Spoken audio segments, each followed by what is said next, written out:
Blood line chapter 9। Chapter 9-এর নাম হচ্ছে আইজ wide শাট।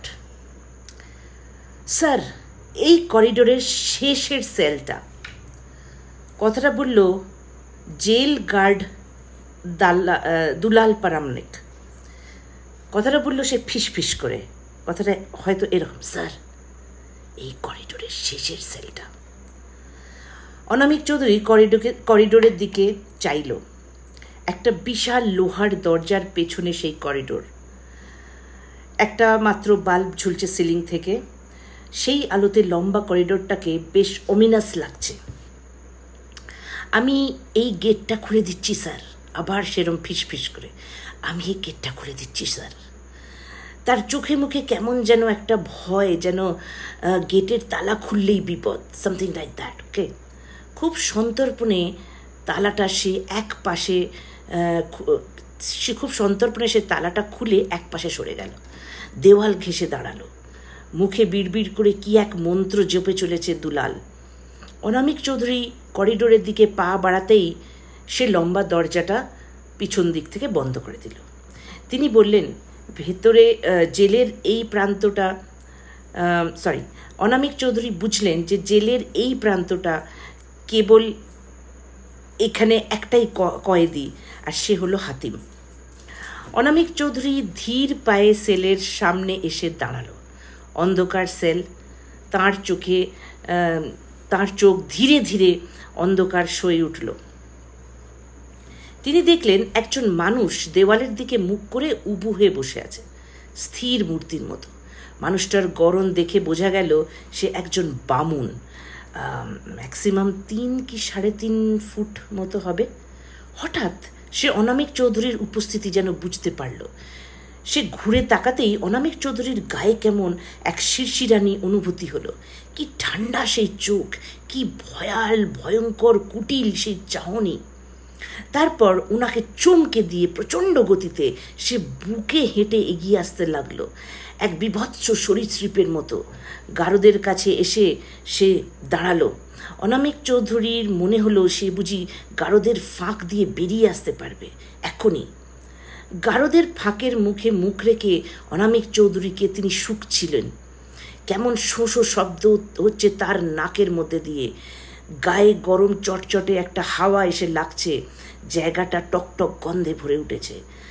তারপর ঘড়ঘড়ে গলায় সে বলল, একটা সিগারেট দে না। অনামিক চৌধুরী একটা সিগারেট ধরিয়ে গরাদের কাছে রাখলেন। মাকড়সার মতো বিভৎস কয়েকটা আঙুল এগিয়ে এসে সিগারেটটা তুলে নিল। হাতিম সেলের অন্ধকার এক কোণে গিয়ে বসল। সিগারেটের ধোঁয়া পুরো সেলটা ধোঁয়াশা হয়ে উঠল। অনামিক চৌধুরী তাকে দেখতে লাগলো। কতটা সময় এভাবে কেটে গেল খেয়াল নেই, 7-8 মিনিট বটেই। এই সময় একটা ঘটনা ঘটল। অনামিক চৌধুরীর সারা গায়ে কাঁটা দিয়ে উঠল। হাতিমকে তিনি আর দেখতে পাচ্ছেন না, হঠাৎ অদৃশ্য হয়ে গেছে। সেলের কোথাও সে নেই। তার চোখ তখন অন্ধকারে সেলের মধ্যে হাতিমকে খুঁজছে। তখন একটা খিসখিস হাসিতে সারা সেল ভরে গেল। আর হাসিটা অনুসরণ করতেই বুঝলো সেলের উপরে এক ভয়ঙ্কর জিনিস সে দেখতে পেয়েছে। একটা ভাষাহীন ভয় নিয়ে তিনি দেখলেন হাতিম সেলের সিলিংয়ের এক কোণে উল্টো হয়ে ঝুলছে। তার লম্বা হয়ে যাওয়া চুলগুলো ঝুলছে এবং সেই চুলের ফাঁক দিয়ে তার দুটো জ্বলন্ত চোখ তার দিকে চেয়ে আছে। তার পরের মুহূর্তের জন্য তৈরি ছিল না অনামিক চৌধুরী। হাতিম লাফ দিয়ে তার দিকে পড়ছে। গারদের দড়াম করে এসে পড়ল। ভয়ঙ্কর ঝনঝন আওয়াজে গারদের শিকগুলো কেঁপে উঠল। মনে হলো হাতিম গরাতগুলো যেন ভেঙে ফেলবে। অনামিক চৌধুরী সেই দৃশ্য আর দেখতে পারলেন না। এলোমেলো পায়ে তিনি করিডোরের দিকে বাইরে ছুটে বেরিয়ে এলেন।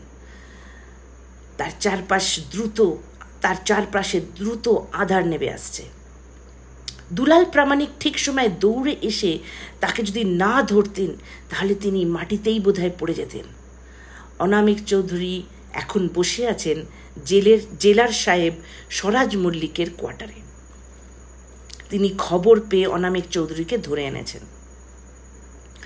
আজ ডিনারটা আমার সাথেই করবেন, চলুন।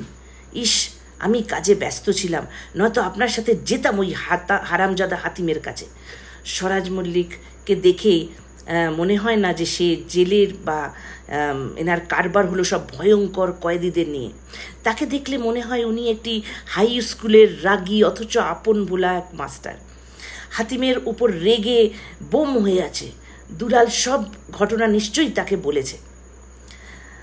হারামজাদাটাকে দুবেলা বেঁধে চাপকানো উচিত। ভেলকি অনেক দেখেছি ওর। ভেলকি জানিস তো, ভেলকি দেখানোর জন্য সার্কাস আছে, সেখানে জানা। তা না, লোক খুন করবে সে।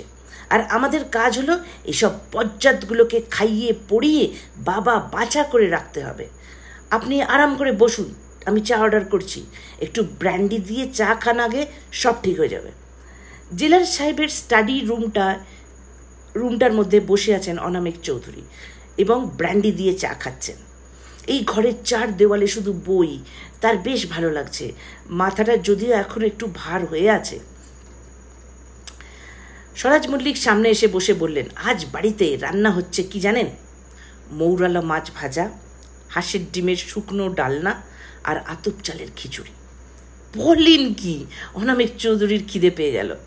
স্বরাজ মল্লিক বিরক্তি ভঙ্গিতে বলল, এই সব কটা খাবার হলো আমার প্রিয় খাবার, জানেন তো। আর ওই হারামজাদাটা দেখে দেখে এই সবগুলোই খাবার খেতে চেয়েছে। তাই বাড়িতেই খাবারগুলো হওয়া সত্ত্বেও আমি খেতে পারবো না। অনামিক চৌধুরীর মাথা এলোমেলো হয়ে আছে। তিনি ঠিক বুঝতে পারছেন না কেন এই কথাটি বলছেন। তিনি জিজ্ঞেস করলেন, কেন খেতে পারবেন না কেন? হাতিম কেন খেতে চেয়েছে? আরে মশাই, কাল ওই হারামজাদাটার ফাঁসি হবে ভোর রাতে। আমার স্ত্রী রুমেলা এই সব খাবার তাই বানাচ্ছে। এটা রুমেলার অনেক পাগলামির মধ্যে একটা বলতে পারেন। আমি জেলার হবার পর থেকে এই পাগলামিগুলো শুরু করেছেন, বুঝলেন। ফাঁসির আসামিদের শেষ ইচ্ছার খাবারটা সে বানিয়ে পাঠায়।